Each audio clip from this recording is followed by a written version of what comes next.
अब रुक करते हैं अगली कड़ी की ओर।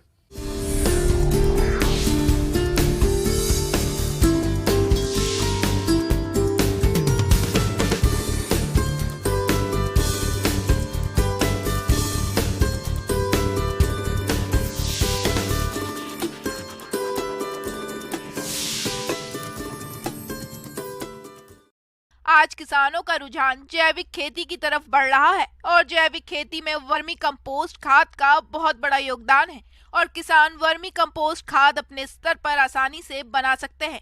तो आप किस प्रकार से बनाएं वर्मी कंपोस्ट खाद और इसका फसलों में उपयोग कैसे करें, इस बारे में जानकारी दे रही हैं काला डेरा की कृषि परिवेशक पुष्पा कुमावत।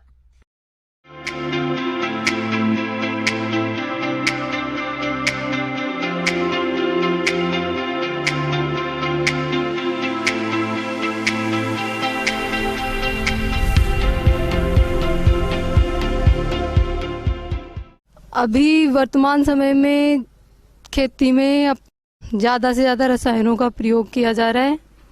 इसके अपन साइड इफ़ेक्ट भी देखने को मिल रहे हैं। तो इसके लिए अपन को चाहिए कि जैविक खेती में क्या होता है कि अपन रसायनों का प्रयोग नहीं करते, जैविक उत्पादों का प्रयोग करते हैं। जैसे अपने वर्मी कंपोस्ट हुई, वर्मी कंपोस्ट बनाने की विधि। वर्मी कंपोस्ट बनाने के लिए अपन वर्मी बेड तैयार करनी होती है। वर्मी कंपोस्ट बनाने की कई विधियां प्रचलित है, लेकिन पिट विधि सबसे ज्यादा लोकप्रिय और लाभदायक विधि है। इस विधि में क्षेत्र का आकार आवश्यकता अनुसार रखा जाता है। आमतौर पर मध्यम वर्ग के किसानों के लिए 100 मीटर वर्ग मीटर क्षेत्र पर्याप्त रहता है। अच्छी गुणवत्ता की केचुआ खाद बनाने के लिए सीमेंट तथा ईंटों से पक्की क्यारियां बनाई जाती है, जिन्हें वर्मी बेड भी कहते हैं। प्रत्येक क्यारी की लंबाई 3 मीटर, चौड़ाई 1 मीटर और ऊंचाई लगभग 30 से 50 सेंटीमीटर रखते हैं। 100 वर्ग मीटर क्षेत्र में इस प्रकार की लगभग 90 क्यारियां बनाई जा सकती है। इसके लिए जमीन से थोड़ा ऊपर उठी हुई जगह का चुनाव करना चाहिए। इसमें वर्मी कंपोस्ट बनाने के लिए जैसे अपन वर्मी बेड तैयार हो जाए अपनी, इसमें सबसे नीचे की तरफ अपन जैसे अपने पशुओं की जूठन है और नीम की पत्तियां वगैरह या फिर ये अपने आक के पत्ते हैं, पुलाव वगैरह है, इनको बिछा के और फिर उनके ऊपर गोबर डालना है। तो गोबर डालने में एक बात का ध्यान रखें, ताज़ा गोबर ना डालें, 7-8 दिन पुराना गोबर डालें। इन सभी पदार्थों को क्यारियों में भरने से पहले ढेर बनाकर 15 से 20 दिन तक सड़ने के लिए रखें। सड़ने के लिए रखे गए कार्बनिक पदार्थों के मिश्रण में पानी छिड़ककर ढेर को छोड़ दिया जाता है। इसके 15 से 20 दिन बाद कचरा अधगले रूप में आ जाता है। ऐसा कचरा केंचुओं के लिए बहुत ही अच्छा भोजन माना गया है। अधगले कचरे को क्यारियों में 50 सेंटीमीटर ऊंचाई तक भर दिया जाता है। कचरा भरने के 3 से 4 दिन के बाद पत्तियों की क्यारी में केंचुए छोड़ दिए जाते हैं और पानी छिड़ककर प्रत्येक क्यारी की गीली बोरियों से ढक देते हैं।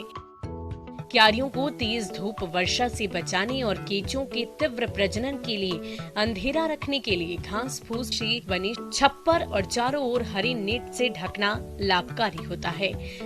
वर्मी कंपोस्ट तैयार करते समय वर्मी बेडों में कचरे का तापमान 20 से 27 डिग्री सेल्सियस बनाए रखना चाहिए।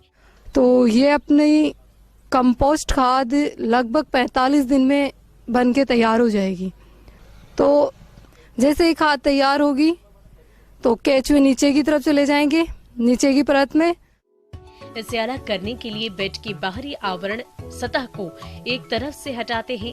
ऐसा करने पर जब केंचुए बेड में गहराई में चले जाते हैं, तब केंचुआ खाद को बड़े आसानी से अलग कर सकते हैं। खाद की पलटाई या तैयार कंपोस्ट को एकत्र करते समय खुरपी या फावड़े का प्रयोग कदापि नहीं करना चाहिए।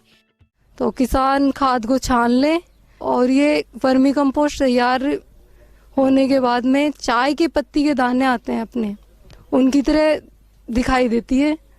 वो तैयार हो गई खाद खेत में प्रयोग करने के लिए। वर्मी कंपोस्ट के अपने लाभ जैसे अपने हैं, एक तो जमीन की उर्वरा शक्ति बढ़ती है उससे, और उत्पादकता होती है ना, जो जमीन की उत्पादकता लंबे समय तक रहती है। और अपने खेत की मिट्टी में जैविक कार्बन की मात्रा बढ़ेगी, खरपतवारों का नियंत्रण होगा, खरपतवार कम होंगे और दीमक नहीं लगेगी। आगे और